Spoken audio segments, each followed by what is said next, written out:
അങ്ങനെ ഇന്നത്തെ സൊമാറ്റോ ജേണി കഴിഞ്ഞു. രാത്രി 12 മണിയായി. ഇതിപ്പോൾ സമയം കറക്റ്റ് നോക്കുകയാണെങ്കിൽ 12:43. കുറച്ച് കാര്യങ്ങൾ പറയാനുണ്ട്. അതായത് ഫസ്റ്റ്ലി ഞാൻ സൊമാറ്റോയുടെ 1-2 സ്ക്രീൻഷോട്ട്സ് കാണിച്ചു തരാം. ഇത് കണ്ട, അതായത് ഇന്നലെ ഞാൻ അറൗണ്ട് സൊമാറ്റോയിൽ അറൗണ്ട് 13.5 കിലോമീറ്റർ ഞാൻ പോയായിരുന്നു. 13.5 കിലോമീറ്റർ രാത്രി പോയതിന് ഇവരെനിക്ക് തന്ന പൈസ 86 രൂപയാണ്.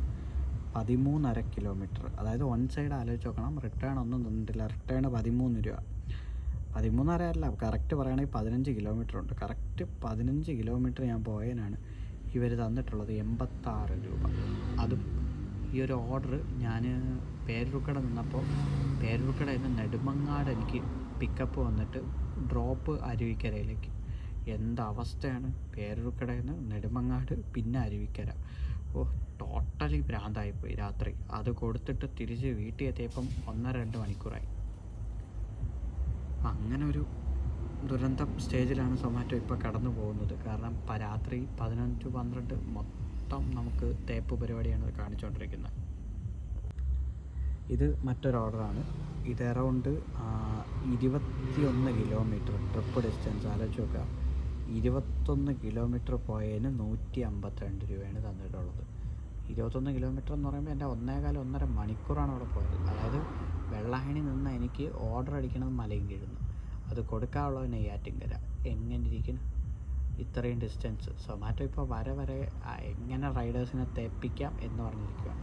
പ്രത്യേകിച്ച് 10 മണി കഴിഞ്ഞാൽ ഇപ്പോൾ റൈഡേഴ്സിനെയും കിട്ടാനില്ല.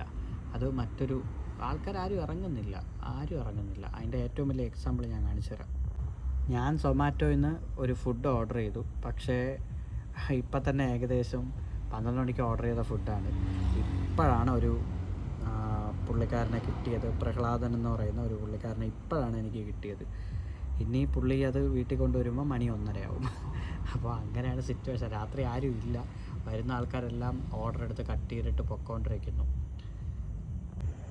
അപ്പോൾ പറഞ്ഞു വരുന്നത്, സൊമാറ്റോ ഇനി ഈ മാസം 22-ാം തീയതി മുതൽ അവരുടെ പുതിയ കുറച്ച് അപ്ഡേറ്റും കാര്യങ്ങളൊക്കെ കൊണ്ടുവരുന്നുണ്ട്. GST ഒക്കെ പുതിയതായിട്ട് ആപ്ലിക്കബിൾ ആവുന്നുണ്ടെന്നൊക്കെ പറഞ്ഞ് കേട്ടിട്ടുണ്ട്. അപ്പോൾ ഈ GST കാര്യങ്ങളൊക്കെ ആപ്ലിക്കബിൾ ആയിട്ട് എങ്ങനെയാണ് റേറ്റ് വ്യത്യാസം വരുന്നതെന്ന് അറിയില്ല. ഇനി റൈഡേഴ്സിനെ വീണ്ടും പണി തരുമോ ഇല്ലയെന്ന് എനിക്കറിയില്ല. അല്ലെങ്കിൽ ഇപ്പോൾ റൈഡേഴ്സ് ഇല്ല. പിന്നെ അനാവശ്യ ഇൻസെൻറ്റീവ് കൊണ്ടുവന്ന് പണിയായിരുന്നു. അതായത് ഇന്നലെ വരെ ഞാൻ എൻ്റെ വീഡിയോയിൽ ഞാൻ പറഞ്ഞിട്ടുണ്ട്, 80 ഓർഡർ എന്ന് പറഞ്ഞ് വെറുതെ 80 ഓർഡർ എടുത്തിട്ട് 1300 രൂപ തന്നിട്ടില്ല. അത് അവരുടെ ഏറ്റവും വലിയ മിസ്റ്റേക്കാണ്. കാരണം അവർ എക്സ്ട്രാ എന്ന് പറഞ്ഞിട്ട് നമ്മൾ റൈഡേഴ്സിനെ കൊണ്ട് എടുപ്പിച്ചിട്ട് അറ്റ് ലാസ്റ്റ് അത് തന്നിട്ടില്ല. അത് എക്സ്ട്രയാണ്. അത് എക്സ്ട്രാ മീൻസ് നമുക്ക് ഈ ഡെയിലി ഇൻസെൻറ്റീവ് അത്രയും കിട്ടിയില്ല എന്നുണ്ടെങ്കിൽ അത് കിട്ടും. എന്ത് തേപ്പ് പരിപാടിയാണെന്ന് ആലോചിച്ചോളൂ. പോരാഞ്ഞിട്ട് ഈ പറഞ്ഞ 10-12, അതിൽ 11-12 രാത്രി എല്ലാം ദുരന്ത ഓർഡറും ലോങ് ഓർഡറും ഒക്കെയാണ് തരണത്. ഒന്നും നമുക്ക് കറക്റ്റായിട്ട് തരത്തില്ല. അപ്പോൾ 11-12 മൊത്തം ദുരന്തമാക്കി തന്നു. പിന്നെ ഇൻസെൻറ്റീവ് അടുപ്പിക്കാനുള്ള പാട് എന്തൊക്കെയൊക്കെയോ കാണിക്കുന്നുണ്ട്. പിന്നെ ഈ കഴിഞ്ഞ ഒരു 2-3 ദിവസം കൊണ്ട് കിട്ടണത് മൊത്തം ചെറിയ ഓർഡർ, എമൗണ്ട് ഇല്ല, പേയ്മെൻ്റ് ഇല്ല, മൊത്തം എന്താണെന്നറിയില്ല. പിന്നെ ഏതൊരു ബിസിനസ്സും ഒരു ദുരന്ത സ്റ്റേജിലൊക്കെ പോകാറുണ്ട്. പിന്നെ ഇതിനി എന്തരാണ് അവസ്ഥയെന്ന് എനിക്കറിയില്ല. ഇനി ആൾക്കാരെല്ലാം കൂടെ സമരത്തിന് പോകുമെന്നും അറിയില്ല. രാവിലെ ഇറങ്ങിയവരാണ്. ഇപ്പോൾ 12 മണി കഴിഞ്ഞു. കാരണം 12-1 അവന്മാർ നിർത്തിച്ചിട്ടേ അടങ്ങുള്ളൂ.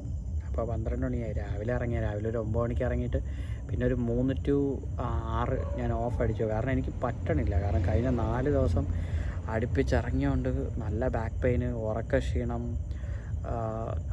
ഒരു വല്ലാത്തൊരു സിറ്റുവേഷനിലൂടെ പോവാണ്. അപ്പോൾ പിന്നെ എന്തായാലും വൈകുന്നേരം ഓഫ് അടിക്കാമെന്ന് പറഞ്ഞ് വീട്ടിൽ പോയി ഒരു 3 മണിക്കൂർ കിടന്നുറങ്ങിയിട്ടാണ് എണീറ്റത്. പിന്നെ മറ്റൊരു ദുരന്തം പറയേണ്ട കാര്യമെന്ന് പറഞ്ഞാൽ, ഇപ്പോൾ കസ്റ്റമേഴ്സിന് 30 മിനിറ്റ് ആക്കി കൊടുത്തിട്ടുണ്ട്. അതായത് നമ്മളിപ്പോൾ ഒരു ഓർഡറും കൊണ്ടൊരു കസ്റ്റമറിൻ്റെ വീട്ടിൻ്റെ അടുത്തെത്തി, കസ്റ്റമർ വിളിച്ചിട്ട് ഫോൺ എടുക്കുന്നില്ല. അപ്പോൾ 15 മിനിറ്റാണ് നമുക്ക് നോർമലി വരുന്ന ടൈമിങ്. ഇപ്പോൾ 15 മിനിറ്റിൻ്റെ ആ ടൈമിംഗ് പോയി കഴിഞ്ഞിട്ട് പുതിയൊരു 15 മിനിറ്റ് റണ്ണാവും. അപ്പോൾ 30 മിനിറ്റ്. അത് കഴിഞ്ഞിട്ടാണ് അത് ക്യാൻസലേഷനിലേക്ക് ഫോർവേഡ് ചെയ്യുന്നത്. അപ്പോൾ 30 മിനിറ്റ് നമ്മൾ ആ ഒരു വീട്ടിൻ്റെ അവിടെ വെയിറ്റ് ചെയ്യണം. അത് കഴിഞ്ഞ് അത് ക്യാൻസലേഷനിൽ ഫോർവേഡ് ചെയ്യുമ്പോൾ വീണ്ടും 15 മിനിറ്റ്.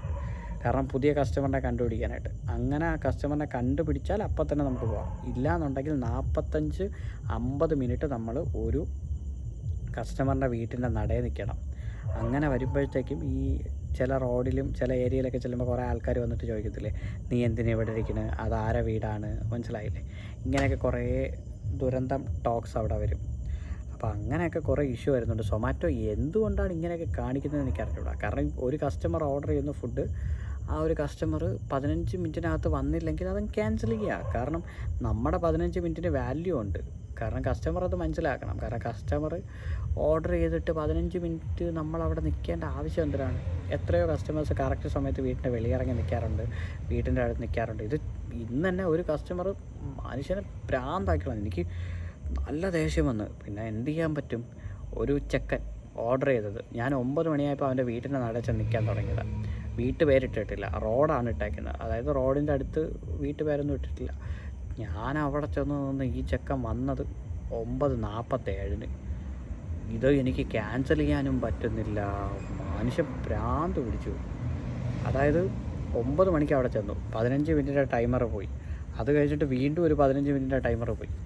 അത് കഴിഞ്ഞിട്ട് ഹെൽപ്പ് ആൻഡ് സപ്പോർട്ടിലോട്ട് ഞാൻ വിളിക്കാൻ നോക്കുവാണ്, കിട്ടുന്നില്ല. ഹെൽപ്പ് ആൻഡ് സപ്പോർട്ടിൽ കസ്റ്റമർ കെയറിനെ ഒന്നും വിളിക്കാൻ നോക്കിയിട്ട് കിട്ടുന്നില്ല. അപ്പോഴാണ് ആ ചെക്കൻ ഇങ്ങോട്ട് വിളിക്കുന്നു, ബ്രോ എവിടെ നിൽക്കുന്നു. എനിക്കങ്ങ് ദേഷ്യം വന്നു. കാരണം എൻ്റെ മൊത്തം ടൈമും പിന്നെ എന്ത് ചെയ്യാൻ ഒന്നും പറയാൻ പറ്റത്തില്ലല്ലോ. കസ്റ്റമറിലെ കിങ് നമ്മളൊക്കെ വെറും സ്ലേവ്സ് അല്ലേ, നമ്മളൊക്കെ വെറും അടിമകളാണല്ലോ. റൈഡേഴ്സ് ഇങ്ങനെ എന്ത് കാണിച്ചാലും ചവറ് കണക്ക് റൈഡേഴ്സ് ഉണ്ട്. കസ്റ്റമേഴ്സിന് ഈ പറയുന്ന 1 മണിക്കൂർ വെയിറ്റ് ചെയ്യിപ്പിക്കാം, ഹോട്ടലുകാർക്ക് 1 മണിക്കൂർ വെയിറ്റ് ചെയ്യിപ്പിക്കാം. നമുക്ക് മാത്രം ചോദിക്കാനും പറയാനും ആരുമില്ലല്ലോ. എന്തെങ്കിലുമൊക്കെ കാണിക്കട്ടെ അവന്മാർ. അപ്പോൾ അങ്ങനെയുള്ള കുറേ ദുരന്തങ്ങളിലൂടെയാണ് ഇപ്പോൾ സൊമാറ്റോ കടന്നു പോയിക്കൊണ്ടിരിക്കുന്നത്. പിന്നെ സ്വിഗ്ഗി ഏകദേശം ഇങ്ങനെയൊക്കെ തന്നെയാണ്. ഇപ്പോൾ രാത്രി തിരുവനന്തപുരം സിറ്റിയിൽ ഫുഡ് ഓർഡർ ചെയ്താൽ ആരും കാണത്തില്ല. അതുകൊണ്ട് ഇത് കാണുന്ന ഏതെങ്കിലും ആൾക്കാരുണ്ടെങ്കിൽ നിങ്ങളൊരു 9 മണിക്കൊക്കെ ഫുഡ് ഓർഡർ ചെയ്യാൻ ശ്രമിക്കുക. 10 മണിക്ക് ശേഷം ഫുഡ് കിട്ടുന്ന കാര്യമേ ദുരന്തമാണ്. അല്ലെങ്കിൽ ഇവർ പഴയ പോലെ ഇൻസെൻറ്റീവൊക്കെ കൂട്ടിത്തരണം. ഇല്ലയെന്നുണ്ടെങ്കിൽ വളരെ കുറച്ച് പേരെയും കൊണ്ട് രാത്രി റൺ ചെയ്യാൻ പറ്റൂല. സൊമാറ്റോയ്ക്ക് എന്നാൽ ഇനി കുറച്ചുകൂടെ കഴിയുമ്പോൾ പണി കിട്ടിക്കോളും. എനിവേ എന്തെങ്കിലുമൊക്കെ കാണിക്കട്ടെ. അപ്പോൾ ഇത്രയും കാര്യങ്ങൾ പറയണമെന്നുണ്ടായിരുന്നു. അപ്പോൾ നമുക്ക് നാളെ മറ്റൊരു വീഡിയോ ആയിട്ടാണ്. Bye bye.